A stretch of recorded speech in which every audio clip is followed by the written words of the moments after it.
Hello friends, मैं C S Kundan Kumar स्वागत करता हूं अपने यूट्यूब चैनल में आप सभी का। आज के इस सेशन में हम पढ़ने वाले हैं कि memorandum of association and articles of association में क्या डिफरेंसेस होते हैं। मेमोरेंडम ऑफ एसोसिएशन से आप क्या समझते हैं। तो जैसा कि आप जानते हैं कि किसी भी कंपनी के लिए मेमोरेंडम ऑफ एसोसिएशन जो होता है, किसी भी कंपनी का मेमोरेंडम ऑफ एसोसिएशन एक चार्टर डॉक्यूमेंट कहा जाता है। तो मेमोरेंडम ऑफ एसोसिएशन का प्रोविज़न इंसर्ट करना कंपनीज एक्ट में क्यों ज़रूरी था, क्यों ये प्रोविज़न होना ज़रूरी है, थोड़ा हम लोग पहले इसके बैकग्राउंड को जानने की कोशिश करते हैं। अगर हम बात करें कि कंपनी क्या है, कंपनी एक आर्टिफिशियल पर्सन होती है। ठीक है, company is an artificial person which enforceable by law. कि कंपनी की कोई पर्सनल आइडेंटिटी ऐसे इंडिविजुअल की तरह नहीं होती है। तो जैसा कि अगर हम किसी इंडिविजुअल का अगर इंटरव्यू लेते हैं, अगर किसी इंडिविजुअल के बारे में अगर हमको कोई जानकारी इकट्ठा करना है, तो उस इंडिविजुअल के बारे में हम जानकारी इकट्ठा उससे मिल करके, उसके साथ बात करके, उसके बारे में हम क्या करते हैं, कुछ लोगों से पूछताछ करके उसके बारे में जानकारी हम इकट्ठा कर सकते हैं। फॉर एग्जांपल, मान लो कि किसी लड़के की शादी होती है, तो लाजमी है कि जो लड़की पक्ष के लोग होते हैं वो लोग क्या करते हैं, डायरेक्टली और इनडायरेक्टली लड़के के बारे में जानने की कोशिश करते हैं कि उनका क्वालिफिकेशन क्या है, लड़के का नेचर क्या है, उनके परिवार का क्या बैकग्राउंड है। ये तमाम सारे चीज़ों को जानने समझने के बाद क्या होता है, उस शादी के लिए आगे बढ़ते हैं।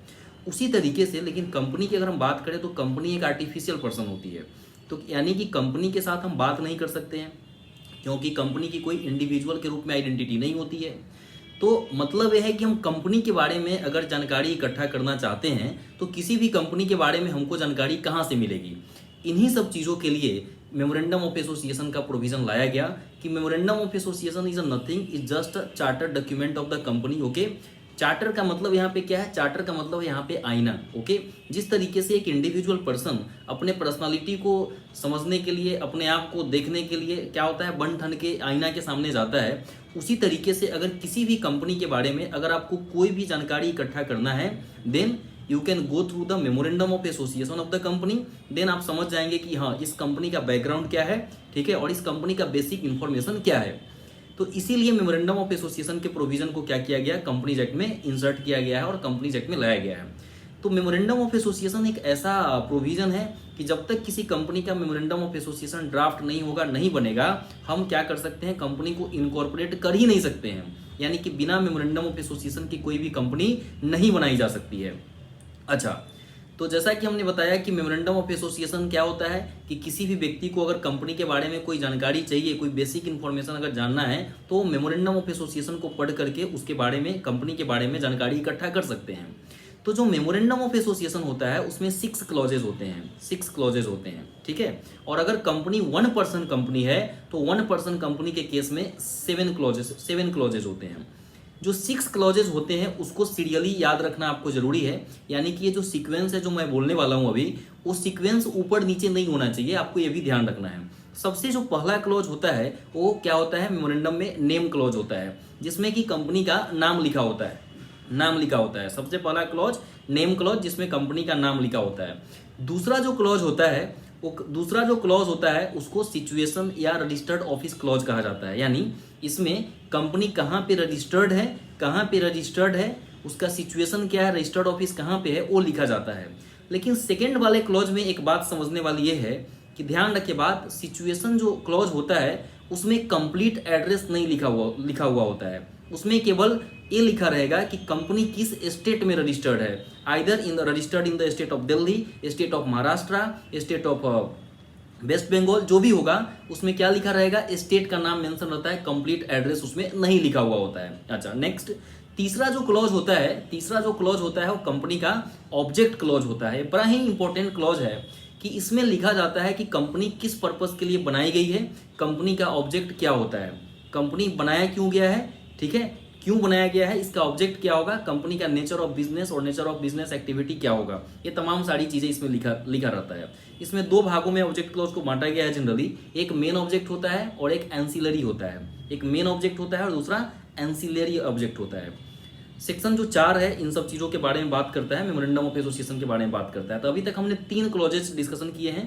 पहला मैंने नेम क्लॉज बताया जिसमें कंपनी का नाम होता है। दूसरा मैंने रजिस्टर्ड ऑफिस क्लॉज बताया जिसमें कंपनी का रजिस्टर्ड ऑफिस कहाँ पे होगा, कौन से स्टेट में होगा वो मेंशन रहता है। तीसरा मैंने बताया कि कंपनी का ऑब्जेक्ट क्लॉज होता है। चौथा जो होता है फोर्थ क्लॉज वो लायबिलिटी क्लॉज होता है।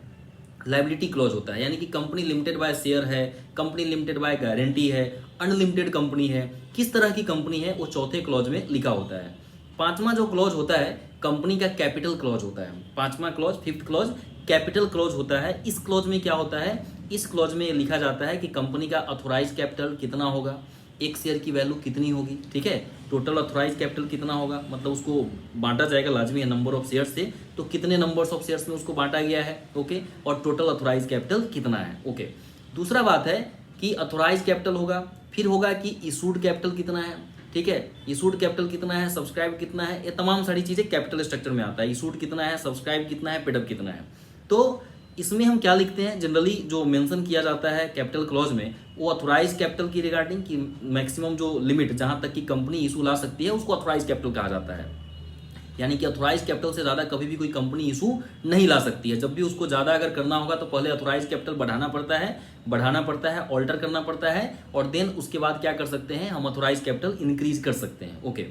तो हमने क्या कहा, ऑथोराइज कैपिटल वो मैक्सिमम लिमिट जहां तक कि कंपनी इशू ला सकती है।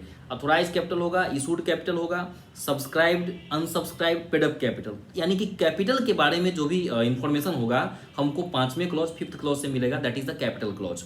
लास्ट जो होता है सब्सक्रिप्शन क्लॉज होता है। सब्सक्रिप्शन क्लॉज में मेमोरेंडम को जो सब्सक्राइब करते हैं, जो सब्सक्राइबर ऑफ द मेमोरेंडम होते हैं, उनका डिटेल दिया होता है। जैसा कि आप जानते हैं कि 1 पर्सन कंपनी बनाने के लिए कम से कम 1 आदमी चाहिए।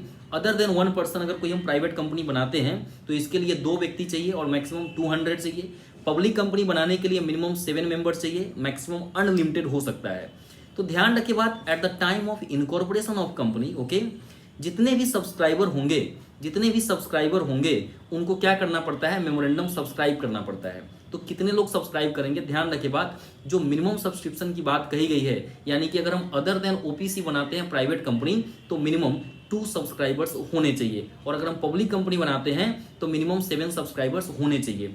उस सब्सक्राइबर पेज में क्या लिखा होता है, उसमें सीरियल नंबर होगा, नेम ऑफ द सब्सक्राइबर होगा, उनका एड्रेस होगा, और क्या क्या चीज़ रहेगी इसमें, कितना शेयर उन्होंने सब्सक्राइब किया है, एक शेयर की वैल्यू कितनी है और टोटल वैल्यू कितनी है, और इस तरीके से पूरा डिटेल रहेगा। सारे सब्सक्राइबर के बारे में पूरा इन्फॉर्मेशन यहाँ दिया जाता है। और अगर कंपनी 1 पर्सन कंपनी है, मैंने बताया था कि अगर कंपनी 1 पर्सन कंपनी होगी तो उस केस में मेमोरेंडम में एक 7वां क्लॉज, 7th क्लॉज आता है, that is the nominee clause. चूंकि 1 पर्सन कंपनी में मेंबर एक ही होते हैं, इसलिए रिस्क होता है कि कहीं वो पर्सन जो एक मेंबर है अगर उनका डेथ हो जाता है, चाहे अगर वो पर्सन इनकैपेबल टू कॉन्ट्रैक्ट हो जाते हैं, जैसे कि इनकैपेसिटी के केस में अगर क्या होगा कि कौन व्यक्ति उनके बिहाफ में काम करेगा। जैसे मान लो कि एक मेंबर है जिन्होंने 1 पर्सन कंपनी बनाया, व्हाट एवर द रीजन, अगर किसी कारण से एक्सीडेंट हो गया, अगर मान लो वो आईसीयू में भर्ती हो गए, चाहे ये भी हो सकता है कि अगर मान लेते हैं कि वो अनसाउंड हो गया, पागल हो गया, ठीक है, तो ऐसे केस में उस कंपनी का मेंबर कौन होगा, तो ऐसे केस में उस कंपनी का मेंबर नॉमिनी हो जाता है। इसीलिए 1 पर्सन कंपनी के केस में जब हम 1 पर्सन कंपनी का मेमोरेंडम ड्राफ्ट करेंगे तो 1 पर्सन कंपनी के केस में उसके मेमोरेंडम क्लॉज में एक 7वां क्लॉज होता है, that is the nominee clause, और नॉमिनी क्लॉज का नाम डाला जाता है। यानी कि in case of death of the member of the 1 person company और in case of the incapacity the nominee become member of the 1 person company. ये ठीक वैसा ही है जैसा कि अगर कोई व्यक्ति इंश्योरेंस कराता है और अगर उस इंश्योर्ड पर्सन का डेथ हो जाता है तो उसका जो भी बेनिफिट होता है किसको दिया जाता है, उसके नॉमिनी को दिया जाता है। तो यहाँ पे क्या है कि अगर 1 पर्सन कंपनी के जो मेंबर है अगर उनकी डेथ हो जाती है या वो इनकैपेबल हो जाते हैं तो ऐसे केस में जो नॉमिनी होगा क्या बन जाएगा, उस 1 पर्सन कंपनी का मेंबर बन जाता है। तो इस तरीके से हमने देखा कि मेमोरेंडम के क्या क्या क्लॉजेज होते हैं और मेमोरेंडम क्यों जरूरी होता है, ठीक है। अगर उसके बाद है कि सर जो ये मेमोरेंडम है क्या ये ऑल्टर किया जा सकता है कि नहीं किया जा सकता है, डेफिनेटली ऑल्टर किया जा सकता है। सेक्शन जो 13 है, जो सेक्शन 13 है, वो alteration of memorandum of association की बात करता है। हम आगे के सेशन में इसको विस्तृत रूप में बताएंगे आपको कि कैसे कैसे हम मेमोरेंडम को ऑल्टर कर सकते हैं, ठीक है। जो भी नेम है कंपनी का बदला जा सकता है, कंपनी का जो रजिस्टर्ड ऑफिस होता है उसको भी बदला जा सकता है, कंपनी के जो ऑब्जेक्ट होते हैं उसको भी ऑल्टर किया जा सकता है। मतलब जो भी क्लॉजेज है मेमोरेंडम में, हम उसको समय समय पे जब चाहें, जब रिक्वायरमेंट हो, ऑल्टर कर सकते हैं, उसको हम अमेंड कर सकते हैं, बदल सकते हैं। ध्यान रखे बात, जो सेक्शन 6 है, ठीक है, सेक्शन 6 है, वो कहता है कि ओवरराइड करता है companies act memorandum and article को। सेक्शन जो 6 है कंपनीज एक्ट 2013 का, वो कहता है act to override memorandum of association and articles of association. यानी जब भी हम मेमोरेंडम ऑफ एसोसिएशन ड्राफ्ट करेंगे किसी कंपनी का, तो मेरे दिमाग में इन बातों का ध्यान रखना बहुत जरूरी है कि मेमोरेंडम ऑफ एसोसिएशन में कोई भी बात हम ऐसा नहीं लिख सकते हैं जो कि एक्ट को ओवरराइड करे। यानी कि जो एक्ट है, जो कंपनीज एक्ट है, जो इसके अंदर रूल्स हैं, ठीक है, वो हमेशा क्या करेगा, ओवरराइड करेगा किसको, memorandum of association and articles of association को।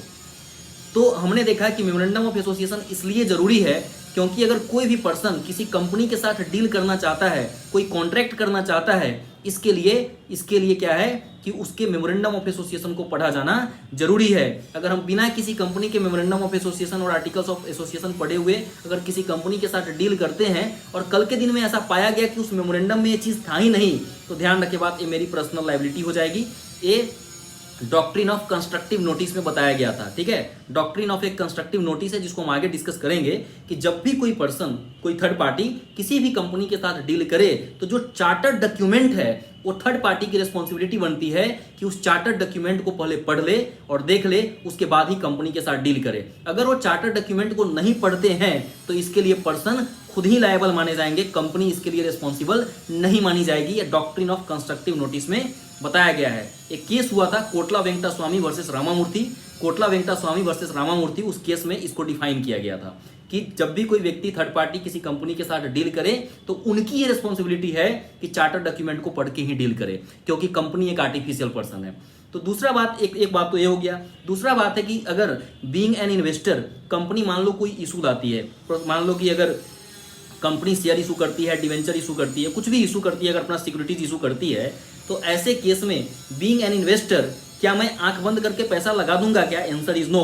हम आंख बंद करके पैसा नहीं लगा सकते हैं, हम इन्वेस्ट नहीं कर सकते हैं। हमें कहीं ना कहीं उस कंपनी के बारे में बेसिक इन्फॉर्मेशन होना चाहिए, तभी हम पैसा लगाएंगे, तो शायद हम ज़्यादा सिक्योर रहेंगे। इन्हीं सब चीज़ों के लिए मेमोरेंडम ऑफ एसोसिएशन के प्रोविजन को लाया गया, ताकि जब भी कोई व्यक्ति किसी कंपनी के साथ डील करे तो बेहतर है कि वो पहले मेमोरेंडम ऑफ एसोसिएशन को पढ़ ले, ताकि वो रूबरू हो जाए कि कंपनी का बेसिक स्ट्रक्चर क्या है, और उसके बाद अपने दिमागी क्षमता के आधार पे, अपनी बौद्धिक क्षमता को यूज करते हुए वो क्या करे, कंपनी के साथ डील करे। तो ये बात थी मेमोरेंडम ऑफ एसोसिएशन की। उसके बाद बात आती है आर्टिकल्स ऑफ एसोसिएशन की। आर्टिकल्स ऑफ एसोसिएशन को डिफाइन किया गया सेक्शन 5 में। सेक्शन जो 5 है वो आर्टिकल्स ऑफ एसोसिएशन की बात करता है। आर्टिकल्स ऑफ एसोसिएशन जो होता है किसी भी कंपनी का, वो इंटरनल रूल्स एंड रेगुलेशंस की बात करता है। अब इंटरनल रूल्स एंड रेगुलेशन से क्या मतलब है?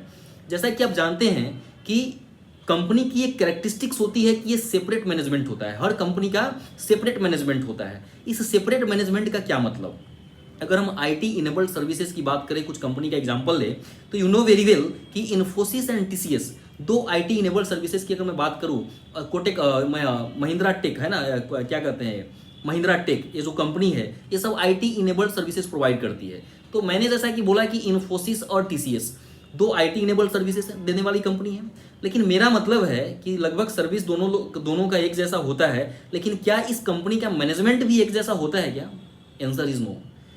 क्योंकि कंपनी की एक कैरेक्टरिस्टिक्स है कि हर कंपनी का मैनेजमेंट अपने हिसाब से हो सकता है।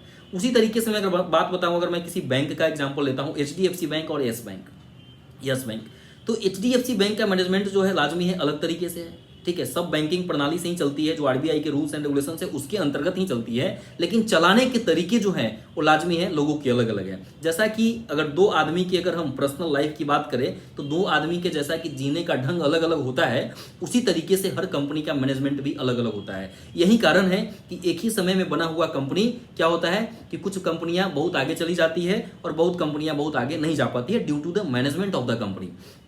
तो जो आर्टिकल्स ऑफ एसोसिएशन होता है उसमें कंपनी के मैनेजमेंट के बारे में बताया जाता है कि इस कंपनी का मैनेजमेंट कैसा होगा। मैं कुछ एग्जांपल देके आपको बताता हूं कि इससे क्या मतलब है। जैसा कि अगर कंपनीज एक्ट आप जब पढ़ेंगे तो जो उसका 173 सेक्शन है, section 173 of the companies act, वो किसके बारे में बात करता है? वो मीटिंग ऑफ द बोर्ड की बात करता है कि किसी भी कंपनी को साल में कितनी मीटिंग करना है, कितनी मीटिंग करना है। तो in general other than section 8 company, other than section 8 company and other than small company, कंपनियों को साल में 4 बोर्ड मीटिंग, एक फाइनेंशियल ईयर में 4 बोर्ड मीटिंग करने की बात कही गई है। लेकिन ध्यान रखिए बात, ये प्रोविजन स्मॉल कंपनी पे, सेक्शन 8 कंपनी पे एप्लीकेबल नहीं होता है। ओके, अच्छा, तो साल में एक फाइनेंशियल ईयर में जनरली कंपनी को 4 बोर्ड मीटिंग करना है, 4 बोर्ड मीटिंग करना है, ठीक है। लेकिन और उस 2 बोर्ड मीटिंग के बीच में कहता है कि 120 दिन से ज्यादा का गैप नहीं होना चाहिए। तो ऐसे तो कंपनीज एक्ट कहा कि साल में 4 बोर्ड मीटिंग करना है, लेकिन अगर कोई कंपनी चाहती है कि नहीं हम 4 नहीं साल में 6 मीटिंग करेंगे, तो अपने आर्टिकल्स ऑफ एसोसिएशन में लिख सकते हैं, ठीक है, कि इस कंपनी का मीटिंग साल में कितना किया जाएगा? 6 मीटिंग किया जाएगा। 4 की जगह 6 हम लिख सकते हैं, यानी कि क्या हो गया? इंटरनल रूल्स एंड रेगुलेशंस हो गए। अब एक कंपनी अवॉइड हो गई आर्टिकल से कि अब उस कंपनी को 4 मीटिंग नहीं करना पड़ेगा, 6 करना पड़ेगा। अगर आपने 4 की जगह 6 लिखा अपने आर्टिकल्स में, तो अब आपको अपने आर्टिकल्स के अकॉर्डिंग क्या होगा? गवर्न होना पड़ेगा। लेकिन क्या हम 4 की जगह 3 लिख सकते हैं? आंसर इज नो, क्योंकि जस्ट मैंने आपको रेफरेंस दिया था, अभी बताया था मैंने कि सेक्शन 6 कहता है, ठीक है, act override memorandum and articles. Act override करेगा, कभी भी articles of association and memorandum of association act को ओवरराइड नहीं करेगा। यानी कि हम आर्टिकल्स में या मेमोरेंडम में कुछ ऐसी बातें नहीं लिख सकते हैं जो एक्ट के बियॉन्ड जाके बात करें। तो अगर हम 4 की जगह 3 लिखते हैं, 2 लिखते हैं, तो डेफिनेटली हम एक्ट को ओवरराइड करने की कोशिश कर रहे हैं। ऐसा करेंगे तो ये वाइड एब इनिशियो कहलाएगा, यानी कि फ्रॉम द बिगिनिंग इसकी वैलिडिटी 0 मानी जाएगी। तो हम ऐसा नहीं कर सकते हैं, हम ज्यादा कर सकते हैं, कम नहीं कर सकते हैं। उसी तरीके से अगर हम बात करें अदर देन ओपीसी में अगर कोई कंपनी प्राइवेट कंपनी है तो उसमें मिनिमम 2 डायरेक्टर होना चाहिए, मिनिमम 2 डायरेक्टर प्राइवेट कंपनी में, राइट, अदर देन ओपीसी। और पब्लिक कंपनी में कितना होना चाहिए? Minimum 3 director. तो मान लेते हैं कि बाय नेचर कोई कंपनी प्राइवेट कंपनी है जो अदर देन 1 पर्सन कंपनी है, ओके। और उसके आर्टिकल्स ऑफ एसोसिएशन में लिखा हुआ है कि इस कंपनी में मिनिमम मेंबर कितने होंगे? मिनिमम डायरेक्टर कितने होंगे? मिनिमम डायरेक्टर 5 होंगे। कितने होंगे? 5। तो ध्यान रखिए बात, भले ही एक्ट कहता है कि मिनिमम डायरेक्टर अगर प्राइवेट कंपनी में 2 हो फिर भी काम चल जाएगा, लेकिन अगर आर्टिकल्स ऑफ एसोसिएशन में हमने 5 लिख दिया तो अब उस कंपनी में 2 डायरेक्टर रखने से काम नहीं चलेगा, हमको 5 डायरेक्टर तो रखना ही पड़ेगा। तो these are the certain things, okay, which covered under articles of association. Articles of association का जो कंटेंट होता है वो बड़ा होता है। अगर कंपनी बायबैक करेगी तो कैसे करेगी? ट्रांसफर होगा शेयर तो कैसे होगा? ट्रांसमिशन होगा तो कैसे होगा? कंपनी में अगर नया डायरेक्टर का अपॉइंटमेंट होगा तो कैसे होगा? कंपनी में कौन कौन डायरेक्टर हैं, एग्जिस्टिंग क्या है, कंपनी बाय नेचर प्राइवेट है, पब्लिक है, क्या है, ये सब चीज आर्टिकल्स ऑफ एसोसिएशन में लिखा होता है। कंपनी को मर्ज होना होगा तो कैसे होगी? कंपनी को अमलगमेट होना होगा तो कैसे होगी? अगर कंपनी पब्लिक कंपनी है तो how the company can accept the deposit from the public. Company को चार्ज क्रिएट करना होगा तो कैसे क्रिएट होगा? कंपनी को सिक्योरिटी क्रिएट करना होगा तो कैसे होगा? कंपनी को डिवेंचर इशू करना होगा, कंपनी कैसे इशू करेगी? प्रेफरेंशियल इशू करना होगा, कंपनी कैसे करेगी? ऑडिटर का अपॉइंटमेंट कंपनी में कैसे? मतलब all these things related to the management of the company covered under articles of association. Memorandum के कंटेंट तो बहुत सिंपल थे, जो मैंने बताया कि अदर देन ओपीसी के केस में 6 क्लॉजेज हैं और 6 क्लॉजेज, मतलब जनरली जो मेमोरेंडम ऑफ एसोसिएशन होता है किसी कंपनी का, मतलब मान के चलिए आप 4-5 पेज का होता है, ठीक है, हो सकता है 10-12 पेज का भी हो, ऐसा कोई हार्ड एंड फास्ट रूल नहीं है, लेकिन जनरली ये 4-5 पेज का होता है। लेकिन आर्टिकल्स ऑफ एसोसिएशन जो होते हैं, चूंकि उसमें हर चीज से रिलेटेड एक कंपनी का बिजनेस और अफेयर क्या होगा वो सारा चीज उसमें होता है, इसलिए आर्टिकल्स के कंटेंट क्या होते हैं? ब्रॉड होते हैं। ध्यान रखिए बात, हमने कहा सेक्शन 6 कहता है act to override memorandum of association and articles of association, okay, यानी कि एक्ट के बियॉन्ड न तो मेमोरेंडम ऑफ एसोसिएशन जा सकता है न तो आर्टिकल्स ऑफ एसोसिएशन जा सकता है। लेकिन अगर हम आर्टिकल्स ऑफ एसोसिएशन और मेमोरेंडम ऑफ एसोसिएशन को कंपेयर करें तो मेमोरेंडम ऑफ एसोसिएशन जो है वो ओवरराइड करता है आर्टिकल्स ऑफ एसोसिएशन को, यानी आर्टिकल्स ऑफ जो एसोसिएशन होगा वह मेमोरेंडम ऑफ एसोसिएशन का एक सबऑर्डिनेट पार्ट है, सबऑर्डिनेट पार्ट होगा, सबऑर्डिनेट डॉक्यूमेंट होगा। यानी कि आर्टिकल्स ऑफ एसोसिएशन ड्राफ्ट करते समय हमको यह ध्यान रखना जरूरी है कि हम कुछ भी ऐसा आर्टिकल्स ऑफ एसोसिएशन में न लिखे जो मेमोरेंडम ऑफ एसोसिएशन को ओवरराइड करे, ओके, उसके अंदर ही रह करके हमको इन चीजों को ड्राफ्ट करना है, ठीक है। तो these are the certain things, okay, which covered under the articles of the association of the company. And whenever the company wants to alter the articles of association company, okay, according to the section 14, okay, the company can alter its articles of association also. जब भी company अपने articles of association को alter करना चाहेगी, section 14 के हिसाब से 14 है ना, 14 के हिसाब से ऑल्ट्रेशन कर सकती है, ठीक है। जनरली एक दो अगर एक्सेप्शन मैं छोड़ दूं तो जब भी कंपनी कोई अपना आर्टिकल्स ऑल्टर करती है उसके लिए स्पेशल रिजोल्यूशन पास करना पड़ता है। लेकिन एक दो कुछ ऐसे केसेस भी हैं जहां पे ऑर्डिनरी रिजोल्यूशन से भी आर्टिकल्स को ऑल्टर किया जा सकता है, एक दो एक्सेप्शंस हैं। लेकिन ऐसे इन जनरल अगर मैं बात करूं तो ध्यान रखें बात, आर्टिकल्स ऑफ एसोसिएशन को ऑल्टर करने के लिए स्पेशल रिजोल्यूशन ही पास करना होता है। तो आज के इस सेशन में हमने पढ़ा कि what are the differences between the memorandum of association and articles of association, ठीक है, कि क्या डिफरेंसेस है और दोनों का मीनिंग क्या होता है। सेक्शन जो 4 है, ठीक है, सेक्शन जो 4 है वो मेमोरेंडम ऑफ एसोसिएशन की बात करता है, और सेक्शन जो 5 है वो आर्टिकल्स ऑफ एसोसिएशन की बात करता है, और सेक्शन जो 13 है वो alteration of memorandum of association की बात करता है। लेकिन केवल सेक्शन 13 पढ़ने से आप ऑल्ट्रेशन नहीं समझ पाएंगे, इसके साथ साथ आपको सेक्शन 61 जो ऑल्ट्रेशन ऑफ कैपिटल की बात करता है, और सेक्शन 66 जो रिडक्शन इन कैपिटल की बात करता है, ये भी पढ़ना पड़ेगा सेक्शन 13 के साथ साथ, तब जाकर के आप ऑल्ट्रेशन ऑफ मेमोरेंडम को बेहतर तरीके से समझ पाएंगे। उसके अलावा फिर मैंने क्या पढ़ा, फिर पढ़ा मैंने आर्टिकल्स ऑफ एसोसिएशन जो कि सेक्शन 5 में था। और ऑल्ट्रेशन कैसे करेंगे आर्टिकल्स ऑफ एसोसिएशन का, तो हमने बताया सेक्शन 14 के अकॉर्डिंग, सेक्शन 14 के अकॉर्डिंग हम जब भी चाहे आर्टिकल्स को ऑल्टर कर सकते हैं। तो आज की क्लास में इतना ही, आज के सेशन में इतना ही। होप्स हो कि आपको ये वीडियो अच्छा लगा होगा। अगर आपका कुछ सजेशन हो, अगर आपका कोई डाउट हो इस वीडियो से रिलेटेड, तो आप कमेंट बॉक्स में जाकर के आप कमेंट कर सकते हैं। लॉ से रिलेटेड अपडेट्स के लिए और फाइनेंस से रिलेटेड अपडेट्स के लिए आप हमारे वीडियो को लाइक कर सकते हैं, आप मेरे चैनल को सब्सक्राइब कर सकते हैं। Thank you so much.